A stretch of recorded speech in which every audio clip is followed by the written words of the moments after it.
Сәлем достар, менің каналыма қош келіпсіздер. Бүгін мен сіздермен медовый тортыны жұмсақ, тез әрі дәмді жасалу әдісімен бөлісемін.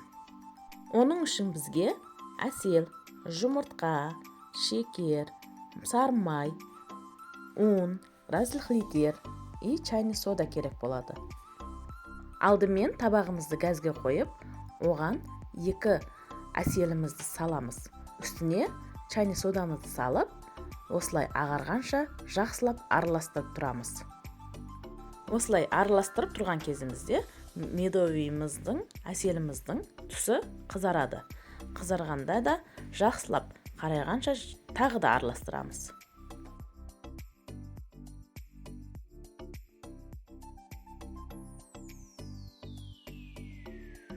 Мінекей, осылай түскеннен соң үстіне сары майымызды саламыз, сосын газымызды сөндіреміз.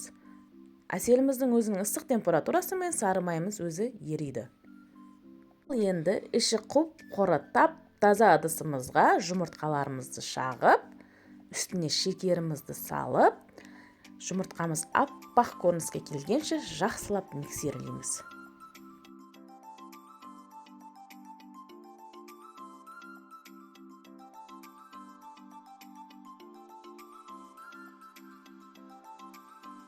Сары май салынған әселіміздің үстіне сұйық май қосып, бұл сұйықтығымызды көпіртілген жұмыртқамыздың үстіне апарып қосамыз.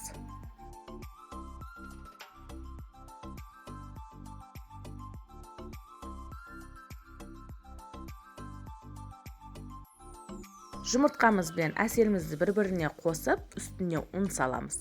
Ванилин, разрыхлитель салып, тағы да өзімізге керекті масса болғанша араластырамыз.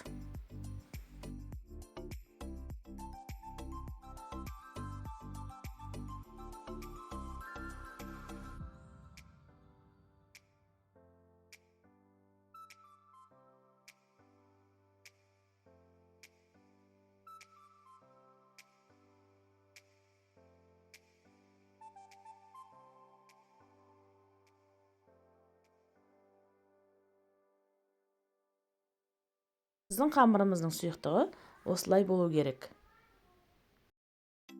Ал енді дайын қамырымызды алдын ала кесіп дайындалып қойған фольга қағаздарымызға біртіндеп жайып аламыз.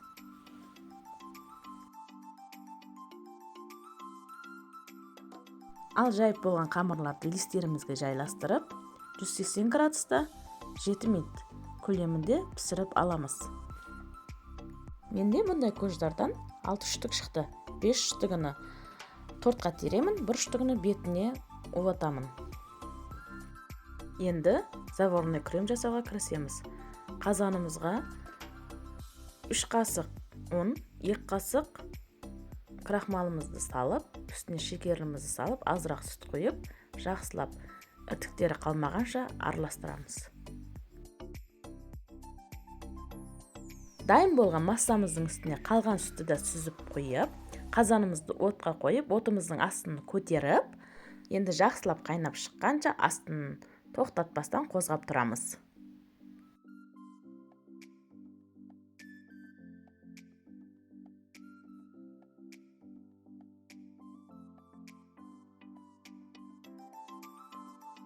Креміміз осылай қайнап шыққанша жақсылап тоқтамастан араластырып тұрамыз. Ал дайын болған кремімізді басқа ыдысқа салып, үстіне сгущенкамызды құйып, тағы да жақсылап араластырамыз. Креміміз дайын болам дегенше көждарымыз да суып қалды. Суыған көждарымыздың үстіне кремімізді жағып, әдемілеп торттарымызды теруді бастаймыз.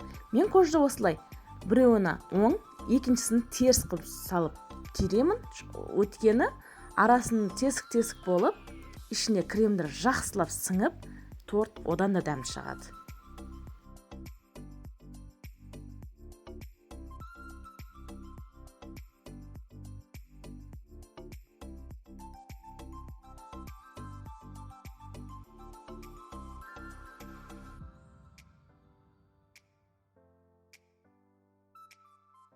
Кремімізді жағып болдық. Енді бір кожымызды мен әдемілеп ұрпақтап алғамын. Сол ұрпағымызды тортымыздың үстіне әдемілеп сәндеп себіп шығамыз.